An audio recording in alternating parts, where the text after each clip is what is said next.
तिरंगा यात्रा को लेकर, क्योंकि बीजेपी ने निकाली ये रैली, जिसका कहना था कांग्रेस की तरफ से कि इसमें हम शामिल इसलिए नहीं हुए क्योंकि ये बीजेपी का था। उसके बाद ट्वीट सामने आता है, राहुल गांधी अपनी प्रोफाइल पिक्चर बदल देते हैं, उसमें वो जवाहरलाल नेहरू को तिरंगा थामे हुए दिखाते हैं, जिसके बाद विवाद और बढ़ता हुआ नजर आ रहा है। और अब विवाद मेरा तिरंगा, हमारा तिरंगा, तुम्हारा तिरंगा से जुड़ता हुआ अब और बढ़ता हुआ सियासी रूप लेता हुआ नजर आता है।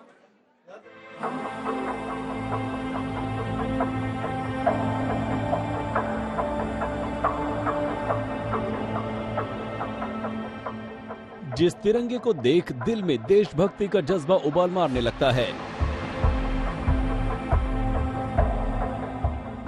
जिस तिरंगे को देखकर दिल हिंदुस्तानी होने के गर्व से भर जाता है,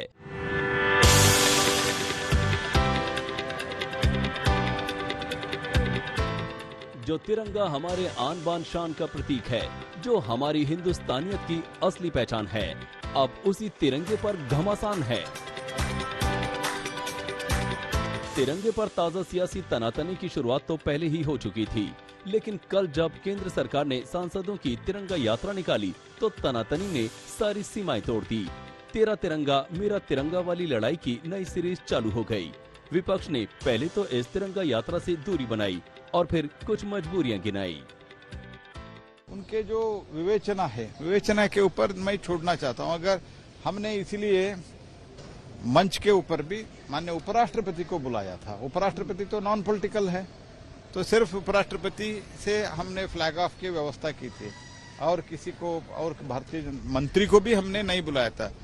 हमने कोऑर्डिनेट किया था, सांस्कृतिक मंत्रालय उसका कार्यक्रम का आयोजक था, इसीलिए हम दो मंत्री और माननीय वेंकैया जी यही थे। तो they should understand for everything we should not do politics, that is what my appeal is. सरकारी कार्यक्रम कौन नहीं करते, लेकिन इसका मतलब ये नहीं कि जो सरकारी कार्यक्रम में पॉलिटिकल कार्यक्रम बनाया जाए उसमें भी हमें शामिल होना पड़ेगा। ये सवाल ये इसमें हम शामिल नहीं हो सकते, इसलिए कि एक सरकार के सामने रखकर साइन बोर्ड रख के ये पॉलिटिकल एक्टिविटी कर रहे हैं।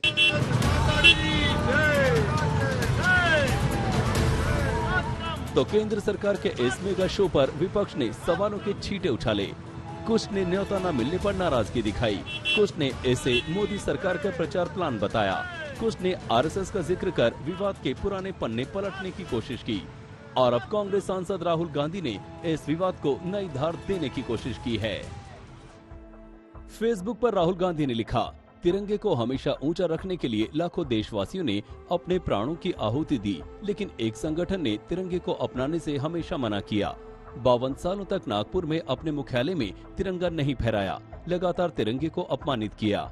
आज उसी संगठन से निकले हुए लोग तिरंगे का इतिहास बता रहे हैं, हर घर तिरंगा मुहिम चला रहे हैं। सिर्फ अपने प्रचार में डूबे उन लोगों से मैं फिर वही सवाल पूछ रहा हूँ। 1. 52 सालों तक आरएसएस ने अपने मुख्यालय पर तिरंगा क्यों नहीं फहराया? 2. खादी से राष्ट्रीय ध्वज बनाने वालों की आजीविका को नष्ट क्यों किया जा रहा है? 3. चीन से मशीन निर्मित पॉलिएस्टर झंडे के आयात की अनुमति क्यों दी गई? प्रधानमंत्री जी ने हर घर तिरंगा लगाने का एक आह्वान किया है। इसमें भी राजनीति करना, और वो भी इस प्रकार की छोटी राजनीति करना, ये फ्रस्ट्रेशन उचित नहीं है। मैं सिर्फ इतना ही कहना चाहूंगा कि तू इधर उधर की बात न कर, सिर्फ इतना बता, तिरंगे के प्रति सम्मान है या नहीं, तिरंगे आप लहराएंगे या नहीं। बनाने के लिए कितना पैसा लगता है? इसको बनाने का और टाइम कितना लगता है?